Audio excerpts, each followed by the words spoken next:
So when I was like 19 or 20, I had to buy this house for my family to come live. Right.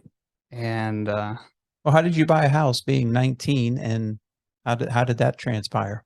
so my mom, when we were in Mexico, like my dad was working like with some like FBI, but in Mexico. Hmm. And there was a whole like government cartels like clashes. Okay. And there's a lot of corruption.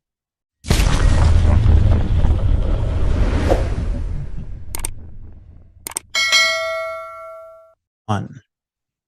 Okay, today I'm meeting with Jose Ochoa. He's an agent, a new agent with Deacon Hoover Real Estate. Um, how long you been licensed now?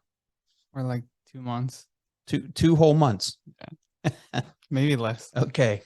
Jose is originally from Georgia, moved to Mexico when he was 4, moved back here when he was 19, back to Pittsburgh, Back to Georgia, back to Georgia, then then Pittsburgh. the Pitts. How long you been in Pittsburgh?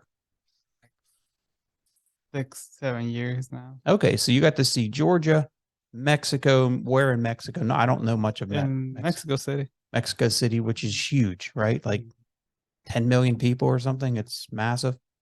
Crowded. It might be bigger than that. Yeah. Then back to Georgia, and then to Pittsburgh. Mhm. Okay. And what took you from, how did that happen from Georgia to Mexico back there? What was it? Job related? Was what for your parents? Yeah, so my parents had me and my brother here in the US. Mm-hmm. We went then when I was 4, we went back. My dad was back then there was no technology, so the only way you knew about your family was writing to them. Okay. And letters will take so long between Right. the countries. Okay. Um, then they just decided to move back, start all over again there. Mm-hmm. My dad finished high school here.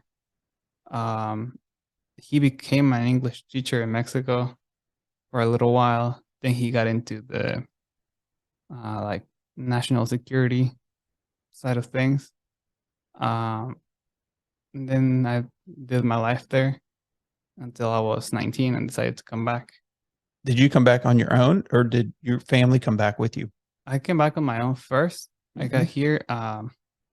I got to stay with my godfather, a cousin of mine. Mm-hmm. He was the same age as my dad, kind of, but Okay. he was my cousin. Right.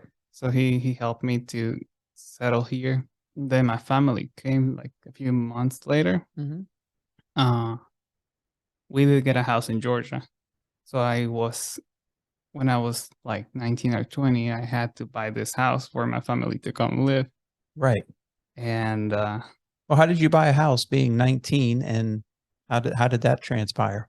so my mom, so when we were in Mexico, like my dad was working like with some like FBI, but in Mexico. Mm-hmm. And there was a whole like government cartels like clashes.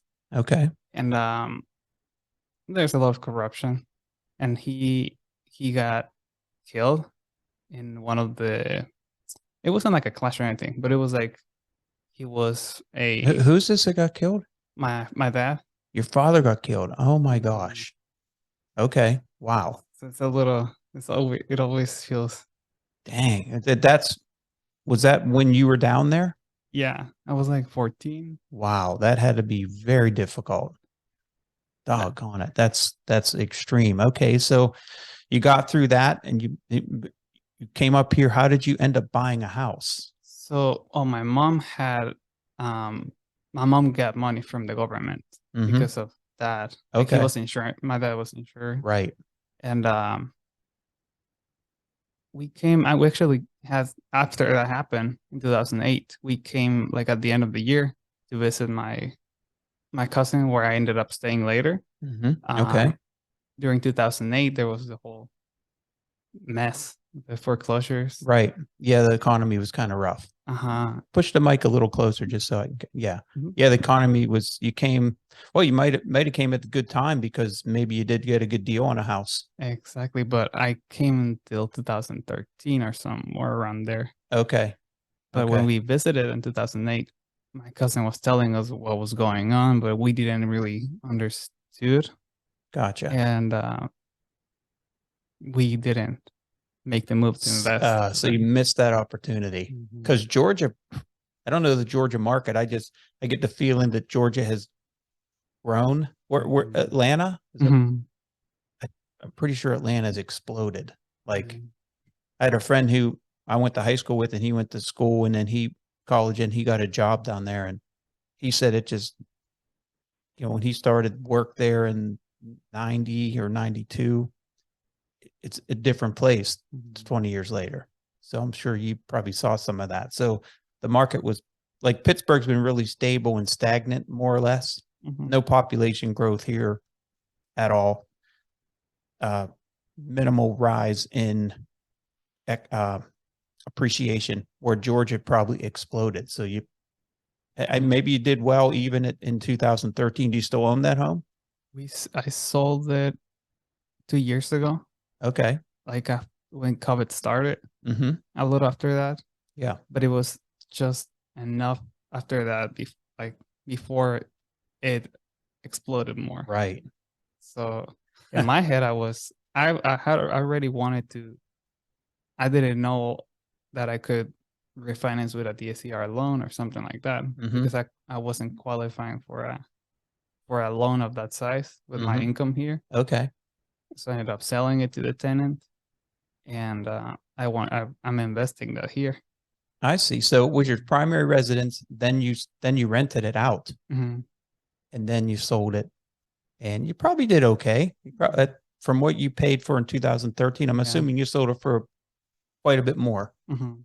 So that's good. It's just timing is everything, right? And nobody can time the market. How did you didn't know 2008 was going to be the rock bottom, and you didn't know in 2021 and 22 was going to be the height of the market. Mhm. Sometimes you get lucky, but nobody can time that market. So you ended up, what brought you from Georgia to here? I met some friends Mm-hmm. who were playing in a band. It's called the Hills and the Rivers, really Pittsburgh. Okay. But it's like folk music, Yeah. and So music brought you here, yeah, and you played in that band eventually. eventually. That's crazy. Okay. So you turned your house when you moved, met these guys, turned your house into a rental property, moved up here. Kind of like that Okay. because the house was like a 3 bedroom, 4 bedroom house that Mm-hmm. had a basement. But Okay. down there, people convert you can use the basement like a living space. Gotcha. So So, you were always doing that, mhm, renting part of it out as you mhm, lived there.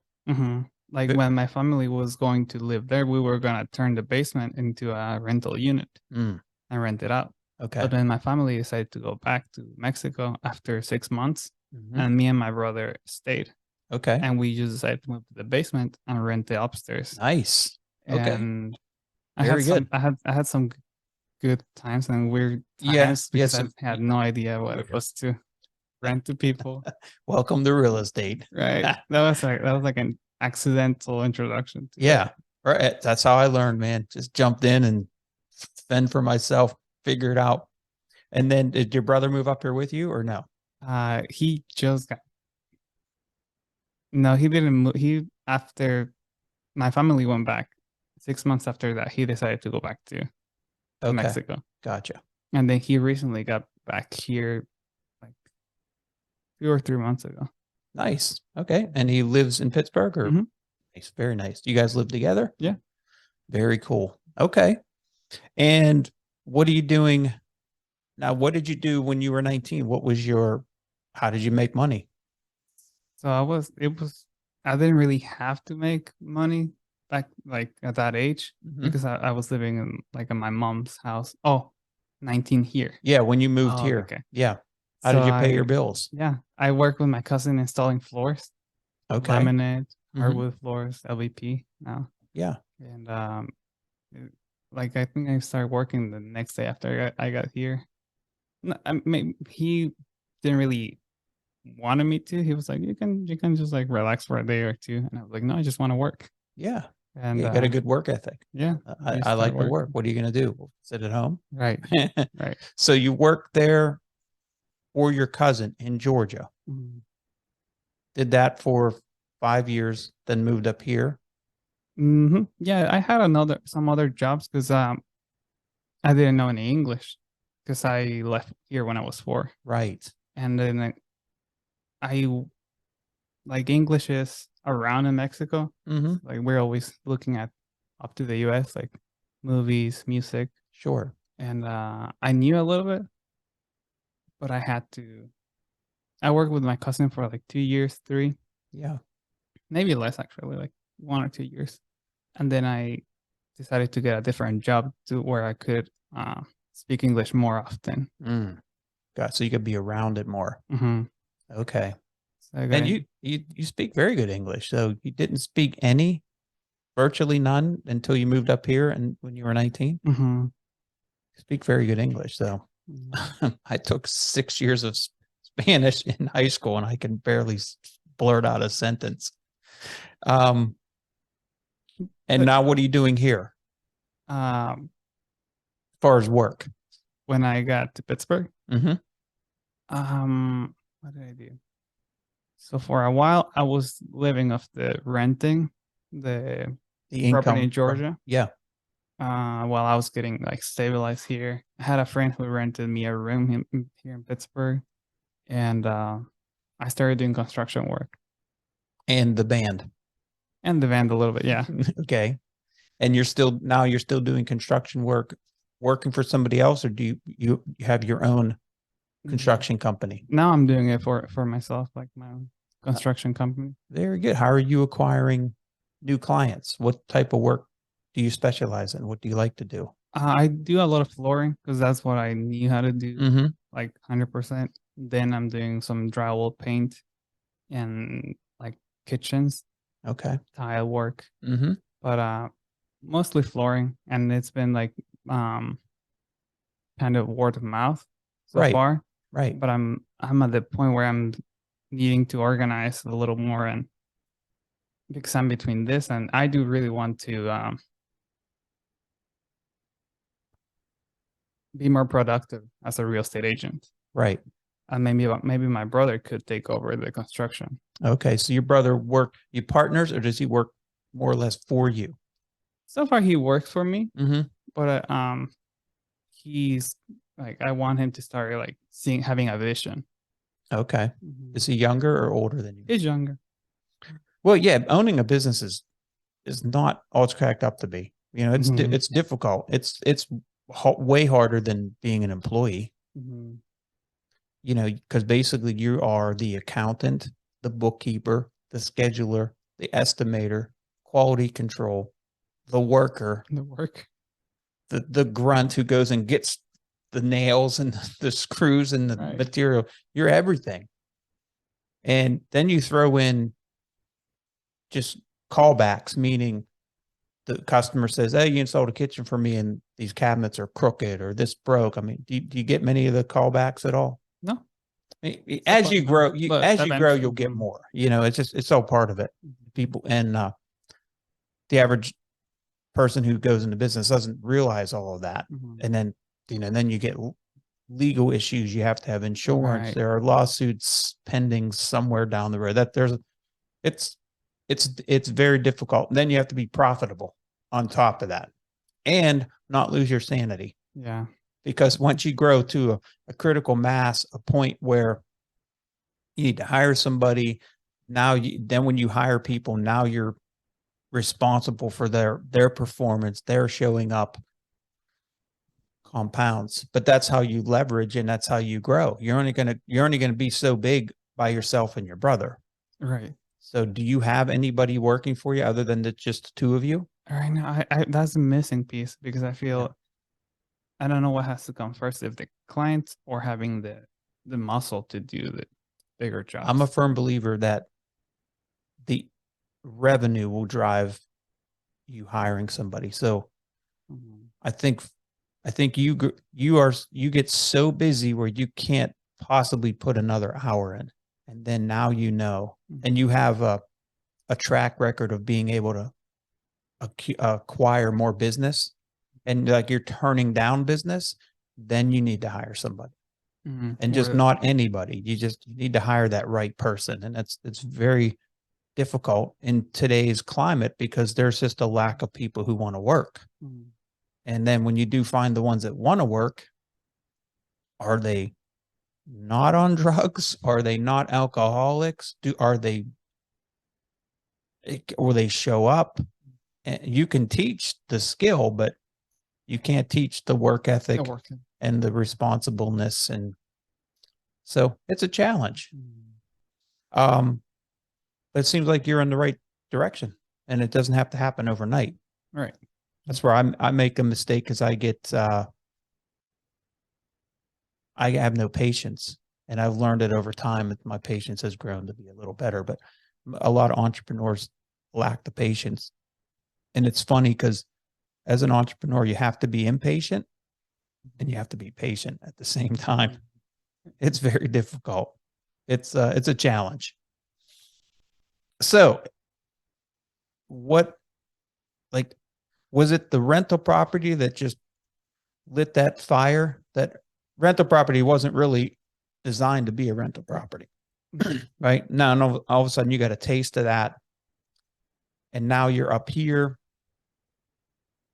You have a business and you're thinking, okay, I don't think I want to do this forever, laying floors. Maybe I want to create a business where I don't have to do the physical part of it. And I want to leverage my time and money buying real estate. Is that what attracted you to real estate? Did I sum it up there? A lot of it is that. Yeah. That I had that rental property. Well, like me and my family had it. Mm-hmm. In a way, I was benefiting from it because that's what allowed me to come up here, and we did go around the country with the band, like 2 times. Well, not 2 times around the country, like 1 time around the country and one time to the northwest area. Okay. And all that time, I didn't have to have a job. Right. We were traveling with not a lot of funds too. Like we did it on a budget, but that was like when I had to get a job, and you saw the benefit of that passive income. Now, ladies and gentlemen, Jose plays the accordion. So the band is kind of folk music. I don't know. Is it polka? Are you playing any polka, or is it folk music? It's like folk with an accordion. So there's not a lot of accordion players that are multi-billionaires on YouTube, so you weren't making a lot of money at these gigs. Am I correct? No, definitely. It's like a DIY. But music to be a musician is you have to really love it, because the income it's just not there. Because I did probably 30 gigs. I played in a band for a short time, and we're making minimum wage. The way we did it, we were just local, but it was fun. It's a good time, and you got to love it. So apparently you obviously love it. So that's what I love to hear. So that's what brought you to the epiphany of, man, I toured the country, played music, did what I loved. Not many people can say that. Very few, which is cool. Very cool. And I had this passive income. So that was in the back of your mind the whole time. You're like, yeah, when this music thing dies down, I'm going to, it was there. That idea was there, right? A little after, when I had time to reflect. Okay. Like I still went and what's going on with my life, did some work, had the passive income still coming in, doing some repairs to the property down there. And then seeing the prices here, like 50,000, 80,000. And in Atlanta, it wasn't like that. I was like 200. Wow. Correct. Yes. Can you just imagine if you would have been 29 and lived in Atlanta at that time? Man, you could have been just buying, you could have killed it. With that same amount of money, I would have probably bought like 4 properties and fixed them up. Yes, Live off that. you could have killed it. There's a lot of people that have done well because I'm good at what I do. I'm okay at what I do. I make a lot of mistakes too. Okay. As far as investing.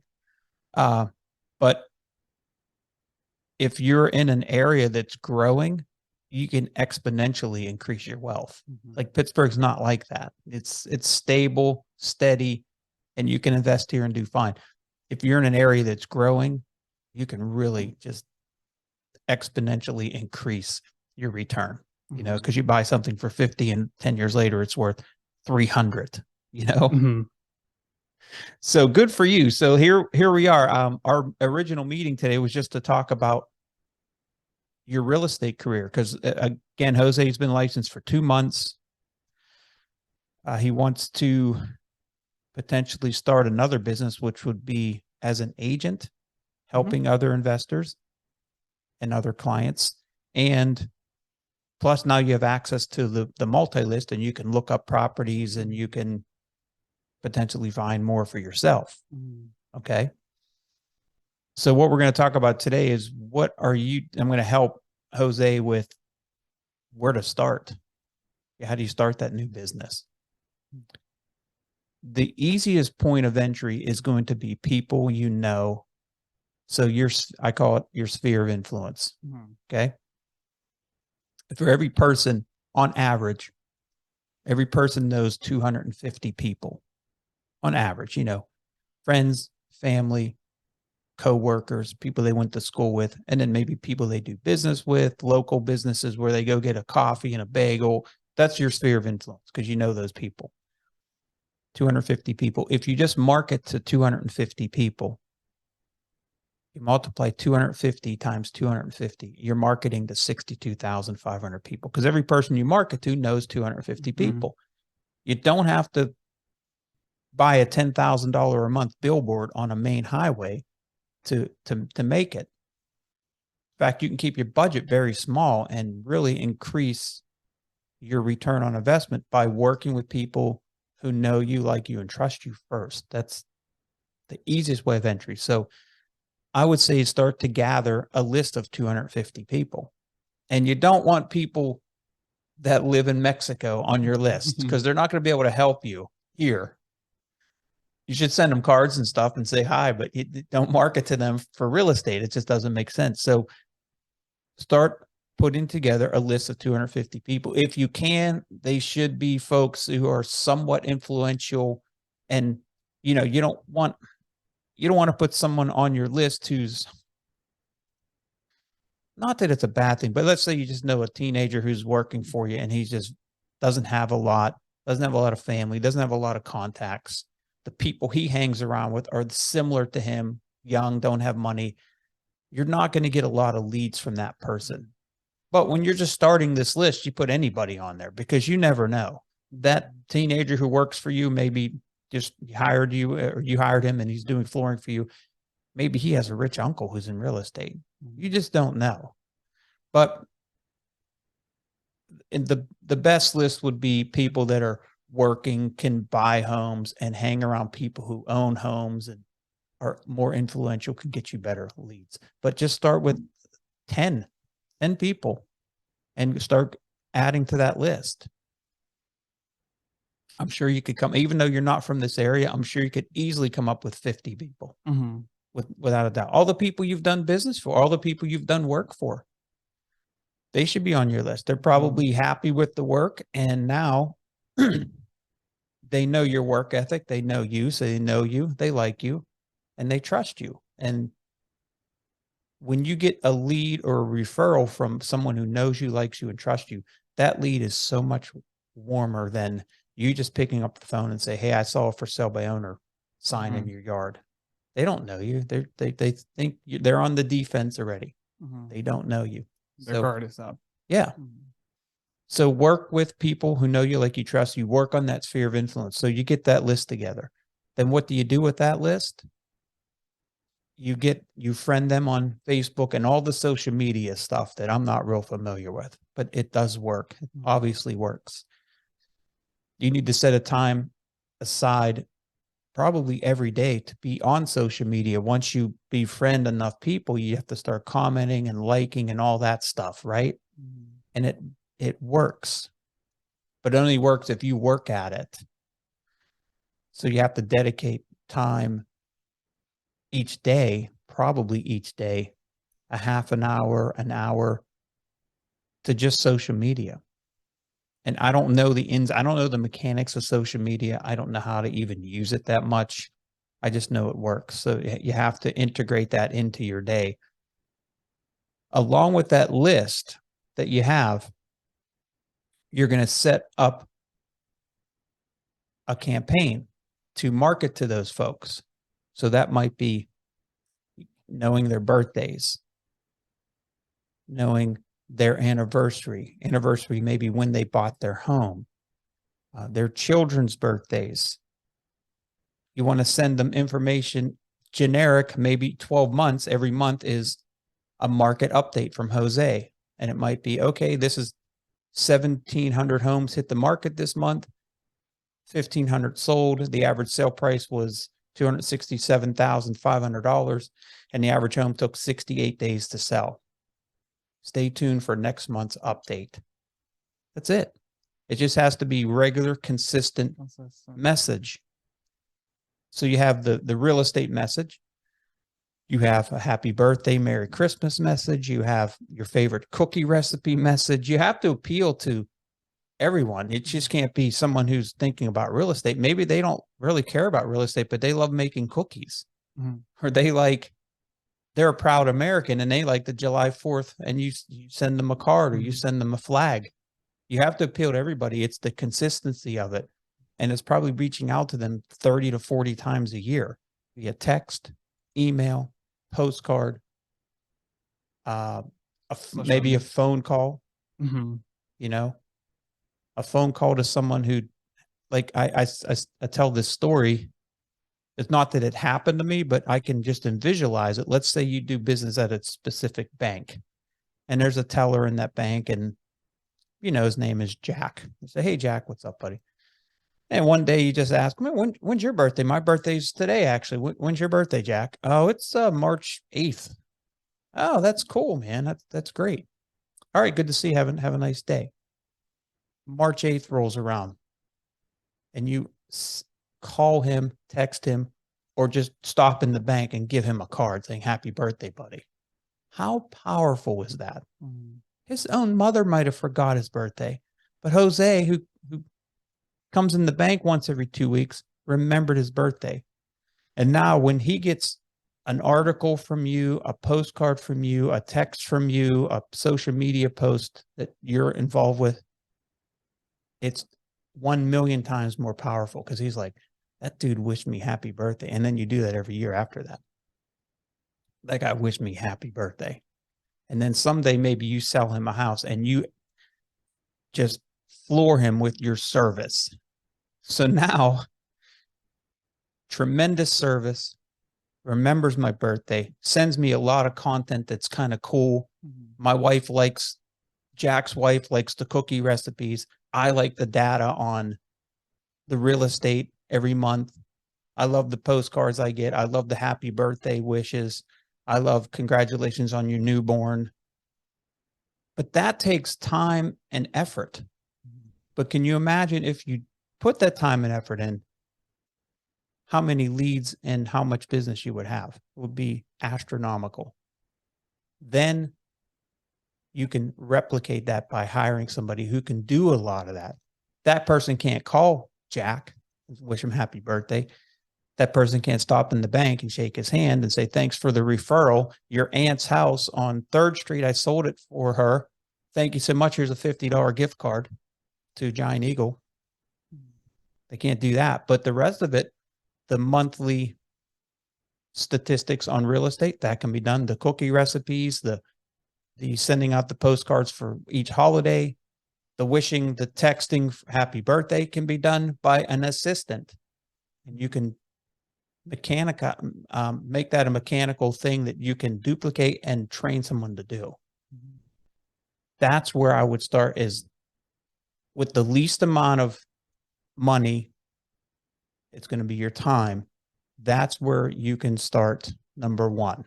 I'm trying to, when I meet with new agents or even agents that are well established who don't have a lot of budget, I'm thinking of the things that give you the best return on investment. That's number one. Okay. That's a lot to take in. So that's why. Makes sense. They're like staying on top of mind. Like whenever they think about real estate, they think about you. Start small. You know, I say it all the time. How do you eat an elephant? Do you know the answer? Man. With hot sauce.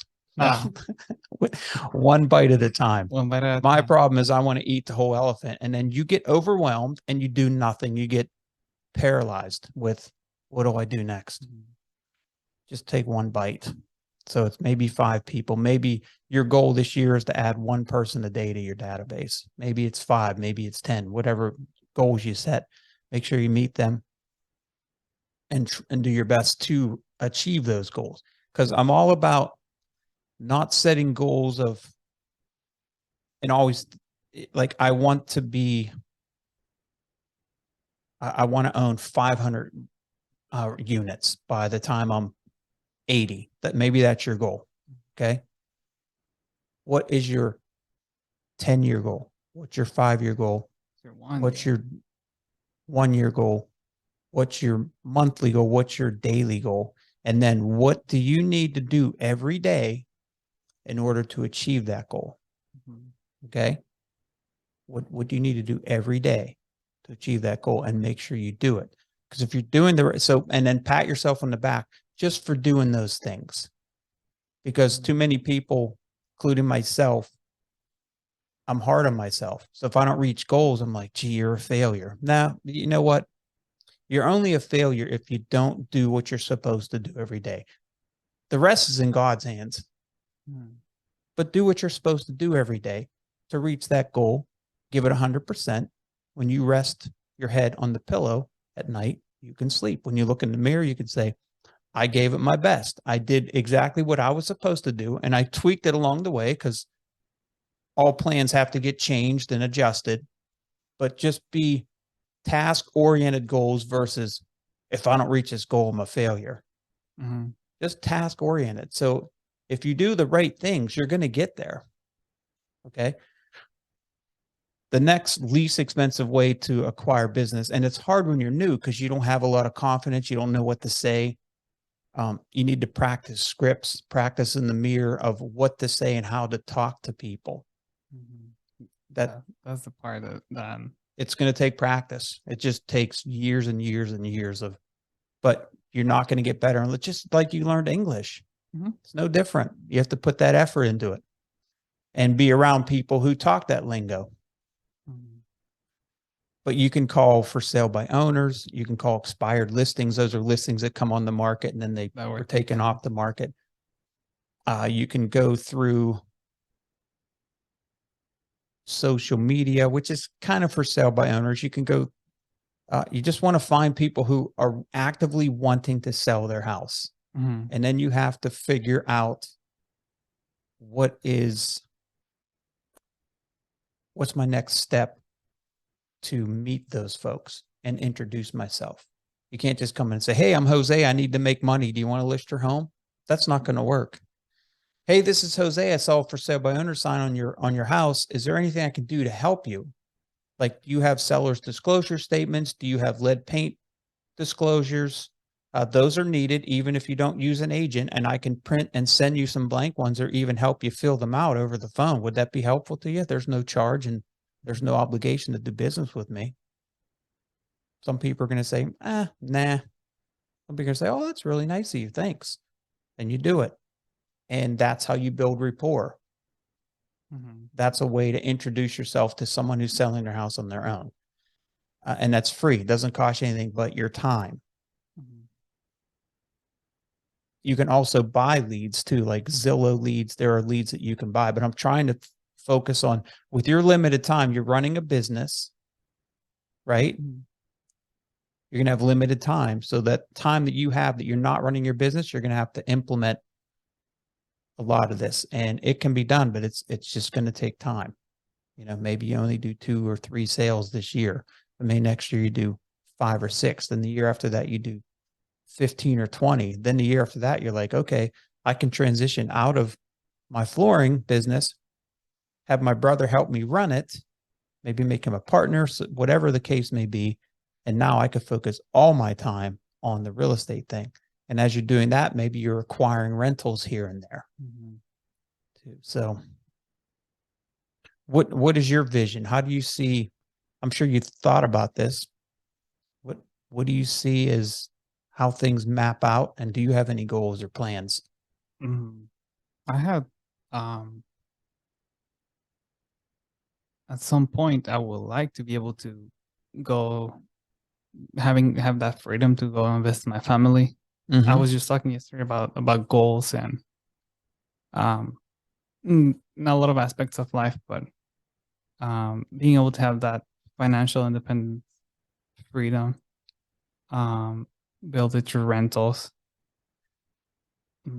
like construction and rentals and even a flip or something like that is so tied.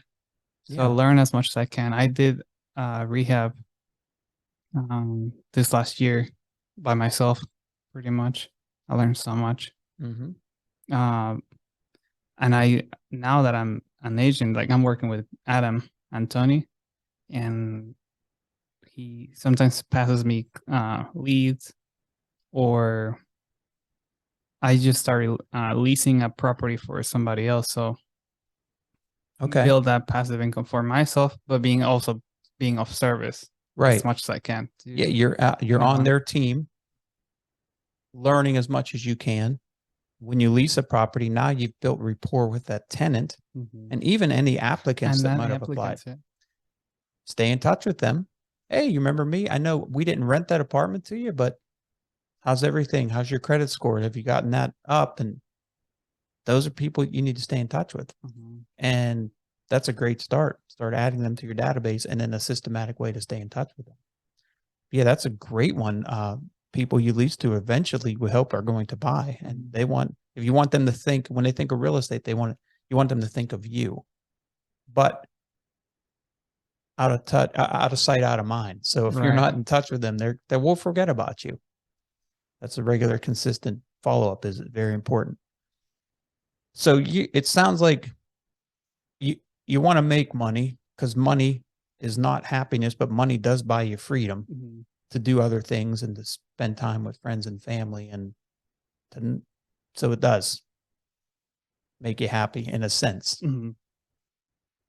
What other, have you had goals have you thought about how many units you want to own, how much money you want to make to live the lifestyle you want to live, or you really hadn't gotten that detailed?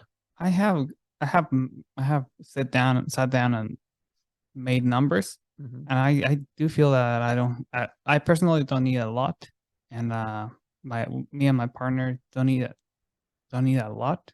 Okay. We're actually starting to think about starting a family, so that's gonna change a little bit. Okay. But even then, like, we're simple people, and we like family as long as we're being able to travel within our plans and our budget.